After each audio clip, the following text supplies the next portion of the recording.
All right, so are you ready to explore a question that's been around forever? Yeah, hit me with it. What truly makes for a happy and meaningful life?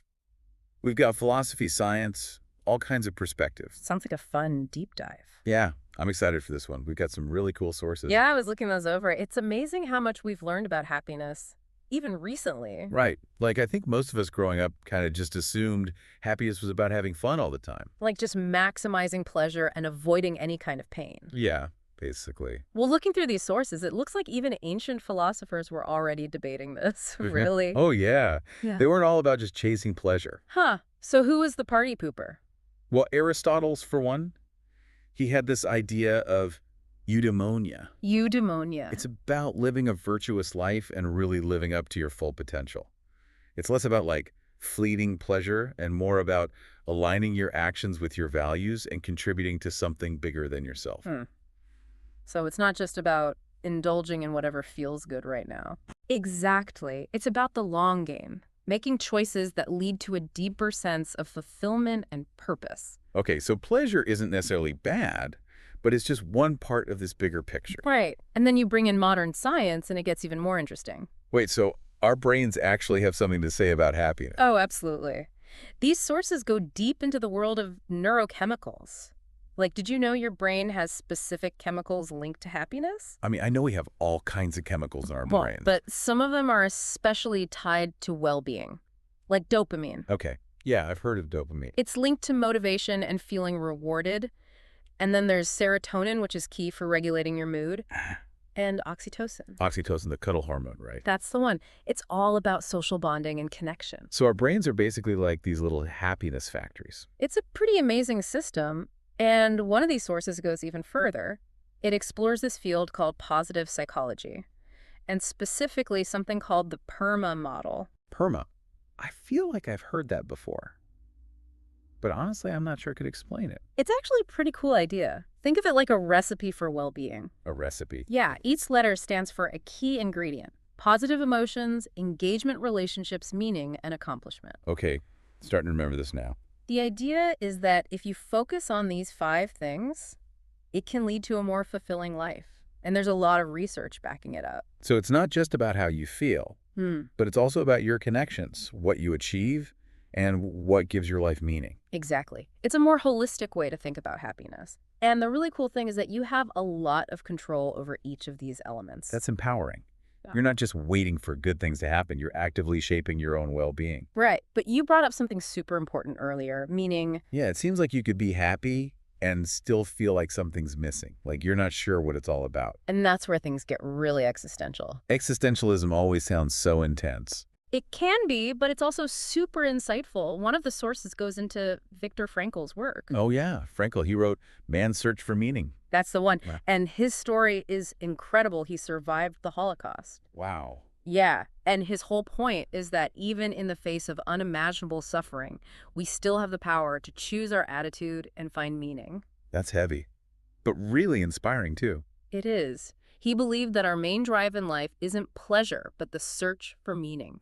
And we can find that meaning in our relationships, our work, even in our suffering. So it's not about avoiding tough times. It's about finding something meaningful within those experiences. Exactly. And different cultures and religions have all sorts of ways of looking at this, like Christianity. They often talk about love and service and aligning your life with a bigger plan from God. Right. And then you have Buddhism, which is about achieving enlightenment and freeing yourself from suffering through practices like meditation and compassion. And there are also totally secular ways of finding meaning, like humanism. Right. Humanism focuses on things like human connection, creativity, and making society better.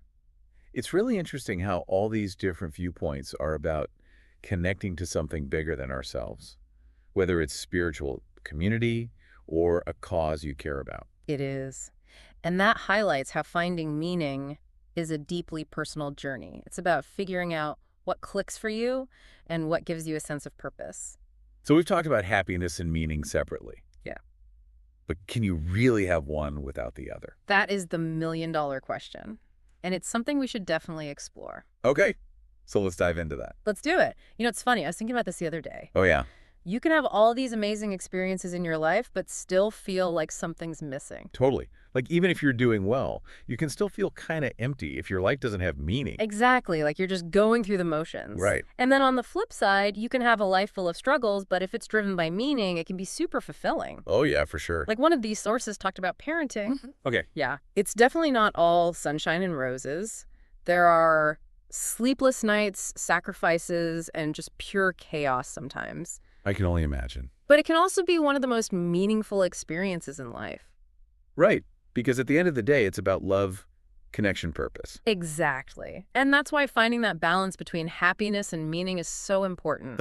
You need both. It's like they work together to fuel your well-being and help you deal with all the curveballs life throws at you. Okay, so we've talked about what it is, but how do we actually get there? Well, luckily, these sources we're looking at have some pretty practical advice. Okay, good.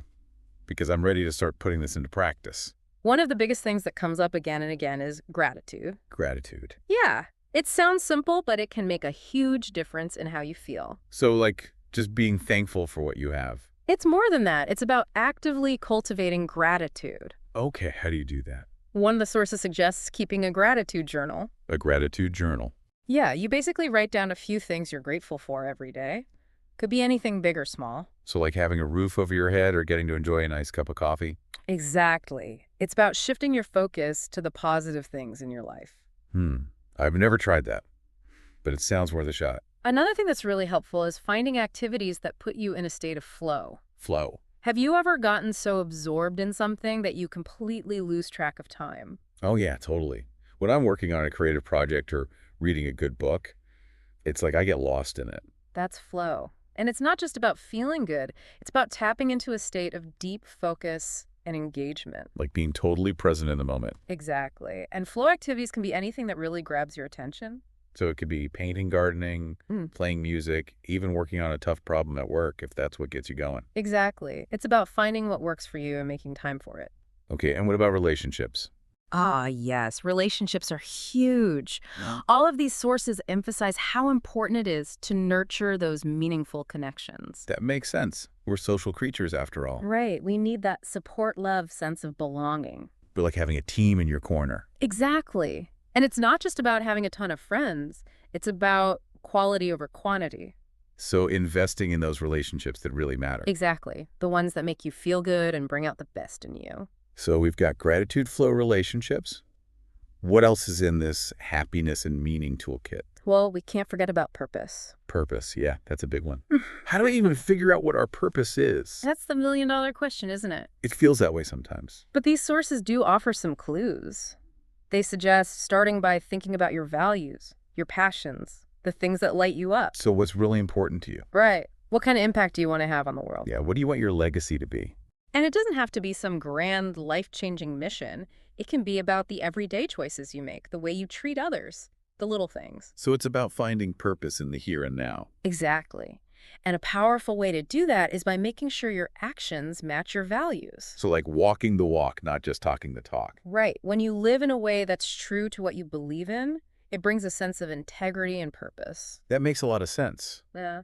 What if you're still trying to figure it all out, though? That's totally normal. Finding your purpose is a journey, not a destination. Okay, so don't expect to have all the answers right away. Exactly. It takes time, exploration, maybe even some wrong turns along the way. So trying new things is important. Absolutely. And don't be afraid to ask for guidance from people you admire. Sometimes having someone to talk to can make all the difference. Okay, so we've got gratitude, flow, relationships, purpose. Yeah. Anything else? One more big one.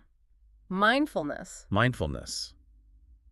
Okay, I keep hearing about that, but I'm not sure I fully get it. It's basically about paying attention to the present moment without judging yourself. So like noticing your thoughts and feelings, but not getting carried away by them. Exactly. It's about being present in your everyday life. And how do you actually do that? It can be as simple as taking a few deep breaths and focusing on your body, or really savoring a meal without distractions. So slowing down, tuning into your senses. Right. And there's a ton of research showing how beneficial mindfulness can be. It can help with stress-focused emotions, even your immune system. Wow, it sounds like a superpower. It kind of is. And speaking of superpowers, we can't forget about setting goals. Oh yeah, I love setting goals, but sometimes I get a little carried away and end up feeling overwhelmed. I hear you. The key is to set realistic goals. Break them down into smaller steps and celebrate your progress along the way. So don't try to do everything at once. Right. Focus on one step at a time and celebrate those small wins. Okay, so it's like building momentum. Exactly. Uh, And before we wrap up, I think it's important to talk about some of the myths that surround happiness and meaning. oh, yeah. Like Right. that. Things that can trip us up and prevent us from living our best lives. Yeah. So many myths out there, and they can really hold us back. Okay, so let's bust some myths. One of the biggest ones is this idea that happiness is about feeling good all the time. Like it's some kind of constant state of bliss. Right. Like you're just skipping through a field of daisies 24/7. Exactly. And that's just not realistic. Happiness naturally ebbs and flows. Yeah, life throws curveballs. But the key is that even though we can't control everything that happens to us, We can control how we react. exactly. And that's where our habits and our mindset really come into play. Right, like choosing to focus on the positive even when things are tough. Another myth is that success equals happiness. So like if I just get that promotion or make a ton of money, then I'll finally be happy. Yeah, a lot of people think that, but the research actually shows that's not how it works. Really? Yeah, sure, those things can bring temporary joy, but lasting happiness comes from something deeper. Like finding meaning and purpose. Exactly, and that purpose doesn't have to be something huge and dramatic. Right. It's not about curing cancer or becoming a famous influencer, It's about finding those little things that make you feel fulfilled. like helping a neighbor or volunteering in your community. Exactly. It's about those everyday actions that make a difference. So happiness and meaning aren't these far-off destinations. They're not about reaching some magical endpoint. They're about the journey itself. Right, and that journey is going to have ups and downs. Yeah, for sure. But those challenges are what help us grow and learn. It's like you don't appreciate the sunshine unless you felt the rain. Exactly. So don't be afraid to embrace the whole experience. The good, the bad, and the ugly. And remember, you don't have to go through it alone. Yeah, reach out to your people. Lean on your support system Share your struggles. Celebrate your wins. because we're all in this together. Well, that was a fantastic deep dive. Yeah, it really got me thinking. We explored so much about happiness and meaning, from ancient wisdom to the latest research. And I think the biggest takeaway for me is that it's an ongoing journey. It's not about reaching some perfect state of happiness It's about embracing the process with all its twists and turns. and finding those things that make life truly rich and fulfilling. So be kind to yourself and never stop exploring what brings you joy and purpose. Couldn't have said it better myself. Thanks for joining us on this deep dive. It was my pleasure. Until next time, keep seeking, keep rowing, and keep embracing the amazing adventure of life.